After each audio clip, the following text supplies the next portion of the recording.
5 ways you can sneak injury prevention into your sessions without breaking off once to do it. Hey, I'm Sarah from mostmotion, and I'm here with another Mobility Matters episode for every sports and fitness coach who really cares that their clients can avoid injuries and keep training so that they can get the results they deserve. So, the first thing we need to talk about is what is injury prevention? Well, it's my experience of having over 15 years of treating injuries, rehabbing injuries, using corrective exercise, studying injuries, all that kind of stuff, that it basically boils down to just restoring joint movement. That's all it is. But the problem is that the normal fitness industry standards, ways of doing that, make you stop coaching to do it, okay? So we're going to look at 5 ways of sneaking this into your session so you don't have to stop and stretch or foam roll or use voodoo bands or resistance bands or anything like that. We're just going to keep coaching, okay? So the first way that you can sneak injury prevention into your session is to look at your client's body language and behavior, okay? Now that might seem a bit strange, given that it's not a movement or it's not a technique of traditional injury prevention standards, okay? But it's super important to you and the decisions that you make, because it's the very first thing you do with your client when they walk in the door or when you see them on video, okay? We always say to them, how are you? How have you been since last week, okay? If we're waiting for clients to tell us about problems, then we have to wait until they are aware of these problems. And oftentimes that takes a long time. If we can see the signs in our client's body language and their behavior, then that means we've got more information to go on, and that means we can help them much faster. So the second way is to put injury prevention into the warm-up.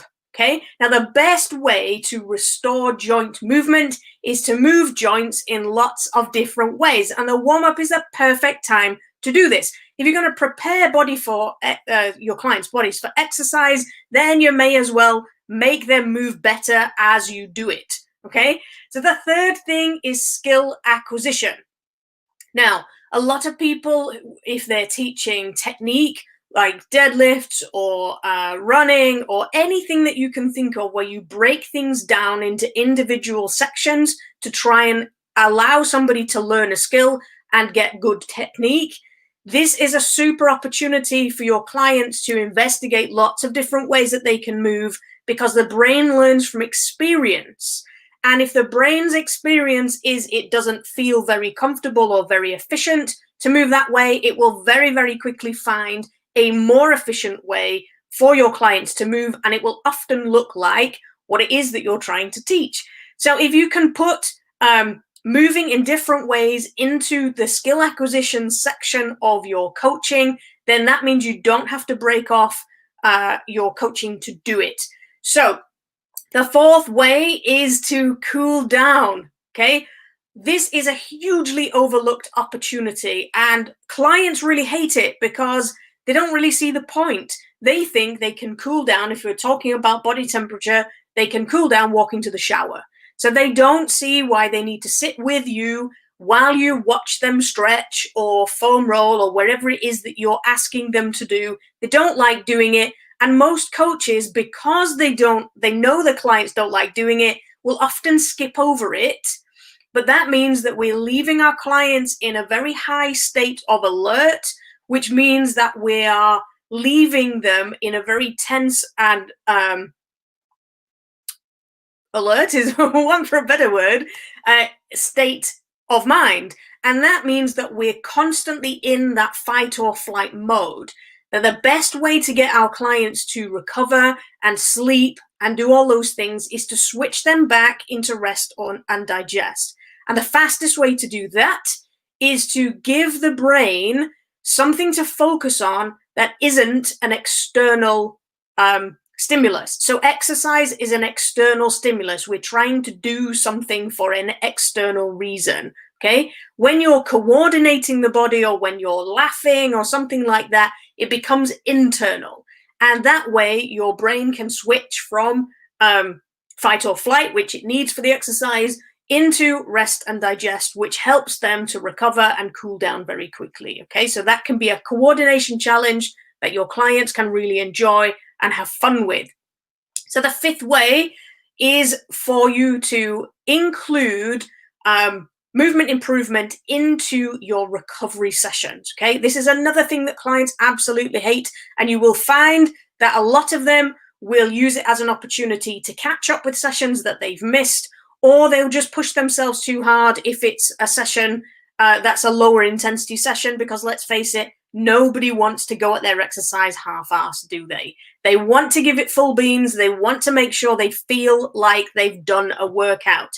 And if it's not challenging to your clients, they will just skip it, or they will just do something else instead, which is not going to help them. You know it's not going to help them, because recovery is a super important time for them to be able to get the gains that they want and to get the energy back that they need for the next lot of exercise. So if we can make the recovery structured and it feels like they're training and it feels like they're doing something useful, they will stick with it. And that means that your client satisfaction, if you put all of these measures into place, your client satisfaction will go through the roof, because you are taking away the things that they don't like doing, but you're also giving them the things that they need at the same time. It will also help them get better results, because you're helping them to move better so they can put themselves in the positions that they need for the good technique. They can have better efficiency of movement. That means they'll be stronger, they'll be, their endurance will be better, all that kind of stuff. So you're helping them get better results as well. And that means that their likelihood of training with you for longer is much higher. So you're going to retain your clients, and that will also boost your revenue as well. This is a win-win situation. All it takes is for you to take another look at the skills that you already have and how you apply them to deliver them to your clients. Okay, and you can discover how in my free book, The Coach's Guide to Long-Term Injury Prevention Success. It will help you, walk you through all of these steps inside of your coaching that you can help with your clients. There's also some free training that you get alongside that book as well to explain some of these things in a little bit more detail. So just grab the link. I'll put it in the description after this video. Thanks for watching, and I'll see you again next time.